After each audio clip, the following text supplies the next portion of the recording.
What's going on, everybody? This is Coach Burke, and I'm here today with your daily dose. Today, we're going to be talking about faith that transforms. Faith that transforms. I am so glad you're here worshiping with us this morning.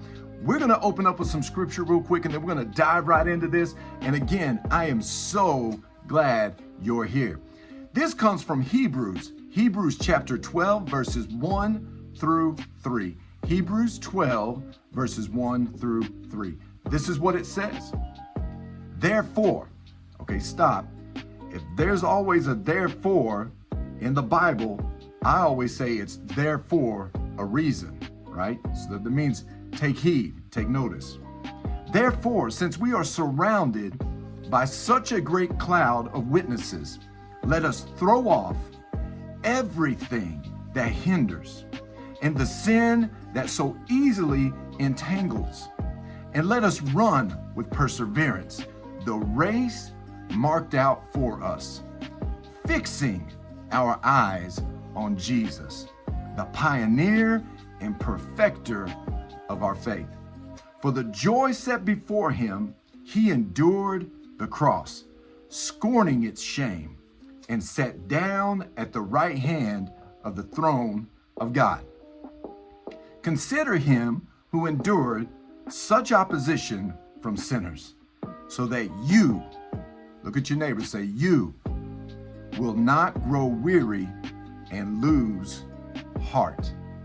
Come on, somebody, that's some good preaching right there. We could stop it right there. But have you ever noticed that a Christian's faith is always or very, very similar to an athlete running in a race? Have you ever noticed that a Christian's faith is very, very similar to an athlete who's running in a race? Paul thought so. So when he was writing this, his illustration for us of faith as an endurance race can be found in many, many places throughout Scripture. Imagine a runner training. How many athletes we got out there? Come on, let me see. Come on, I want to see. Come on, I want to see your hands. I want to see. Come on, put your hands up. Imagine a runner, right? I know a few of you that run cross country and do track. That's your thing. And so I know you guys, right?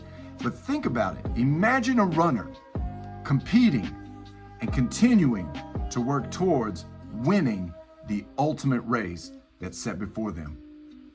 They never give up, and they always, always train hard. So when they fall, they get back up and they work hard so that they can complete the race. Come on, somebody.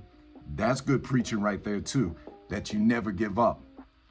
But here's the crazy thing. In our Christian walk, in this race that we have set before us that Paul's talking about, in our case, the race is not about competition.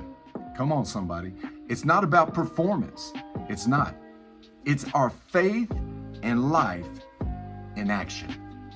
It's our faith and life in action. In other words, real, authentic Christianity requires a person of conviction and growing in their faith. It's a journey and a race that lasts a lifetime. You're constantly growing. You're constantly training.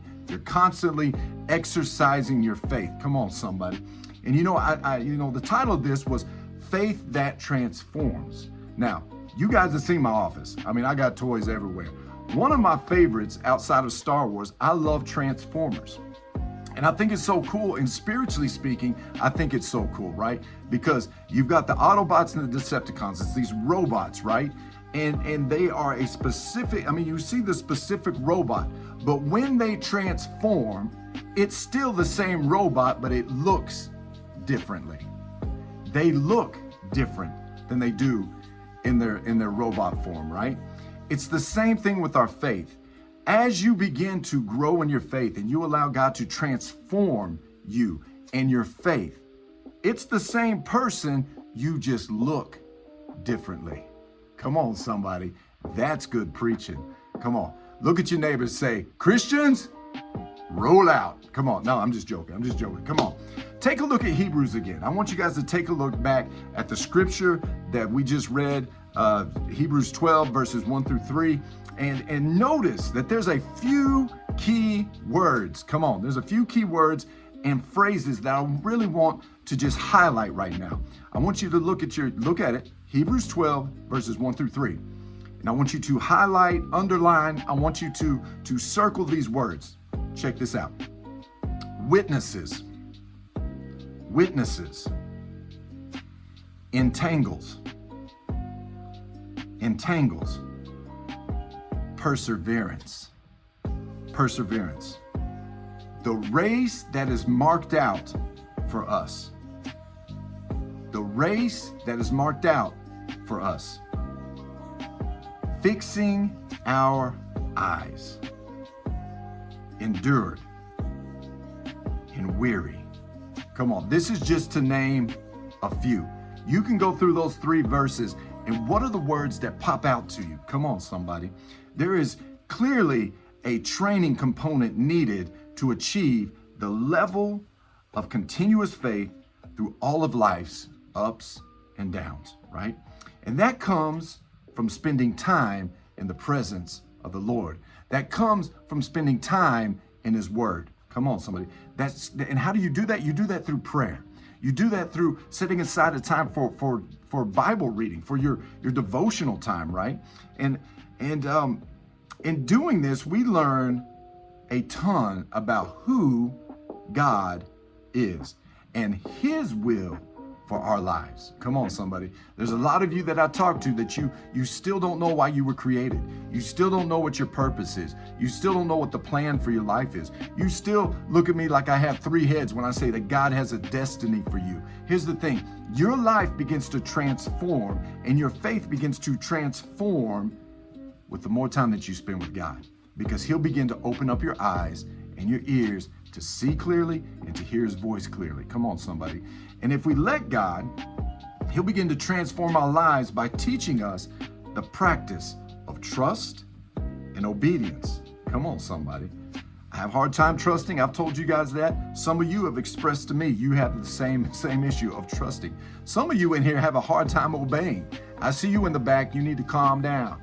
Calm down. Yeah, everybody look back there and say, calm down. No, I'm just joking. Right?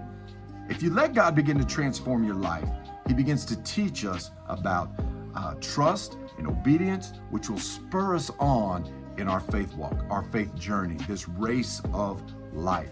No matter the obstacles, no matter the bad situations or the opportunities that God opens up along the way, come on, He begins to transform us. Come on, by the renewing of our mind. He transforms us in our faith so that we are the same person, but we look differently. Come on, somebody. So are you ready to be transformed? Are you ready? Look at your neighbor and say, are you ready to be transformed?